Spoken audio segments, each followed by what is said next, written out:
అమెరికాకి సంబంధించిన మీడియా సంస్థ బ్లూంబర్గ్ ఏదైతే ఇదివరకు అదాని గురించి నెగిటివ్గా ప్రాపగాండా చేసుకొచ్చిన దానికి కీలకమైన పాత్ర పోషించిందో వాళ్ళు ఇప్పుడు ట్రంప్ కోపానికి సంబంధించి కొన్ని కారణాలని ఉటంకించారు.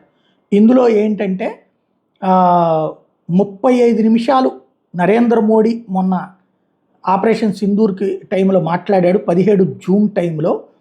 అది ట్రంప్ ఈగోని హర్ట్ చేసింది. అది మొట్టమొదటి కారణం ఇద్దరి మధ్యన. ఏంటయ్యా అంటే ట్రంప్ ఏదైతే ఈ కాల్పుల విరమణ ఇది జరగాలి అంటే అది మేమిద్దరం చూసుకుంటాం, మధ్యలో మూడో వ్యక్తి జోక్యం అక్కర్లేదు అని చెప్పాడంట నరేంద్ర మోడీ. అదే సందర్భంలో నేను ఇన్వాల్వ్ అవుతున్నాను అంటే మీ ఇన్వాల్వ్మెంట్ అక్కర్లేదని మేము స్పెసిఫిక్గా చెప్తున్నాం, మూడో వ్యక్తి జోక్యాన్ని మేము అంగీకరించము అని చెప్పేటప్పటికి ట్రంప్కి హర్ట్ అయిపోయాడట. ఇది నెంబర్ 1. అలాగే ట్రేడ్ వార్కి సంబంధించింది మరొక అంశం వచ్చేటప్పటికి సీజ్ ఫైర్కి సంబంధించినటువంటి కోపమే అతనికి వచ్చింది. ఆసిఫ్ మునీని రమ్మంటే వెంటనే వచ్చి సీజ్ ఫైర్ చేశాడు.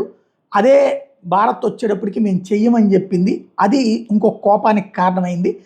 దీంతో పాటుగా ఏదైతే మోడీ అక్కడికి విదేశీ పర్యటనకి వెళ్ళినప్పుడు ఓసారి రండి వైట్ హౌస్లో కూర్చుని మాట్లాడుకుందామంటే మూడో వ్యక్తి ప్రమేయం అక్కర్లేదని చెప్పి అప్పుడు కూడా మోడీ అసలు వెళ్ళడానికి నిరాకరించటం అన్నటువంటిది కూడా ట్రంప్ ఈగోని హర్ట్ చేసింది. అట్లా ఇంతవరకు ఏ ప్రపంచ అధినేత కూడా అట్లాగ లేదు. అలాగే టారిఫ్లు అనగానే భయపడిపోయి ఇంతకుముందు ఫ్రాన్స్ లాంటి వాళ్ళైనా లేకపోతే యూరోపియన్ యూనియన్ దేశాలైనా సరే వెంటనే ట్రంప్కి ఫోన్లు చేశారు. అదే భారతదేశం అయితే నరేంద్ర మోడీ అయితే ఫోన్ కూడా చేయలేదు, అస్సలు పట్టించుకోవట్లేదు.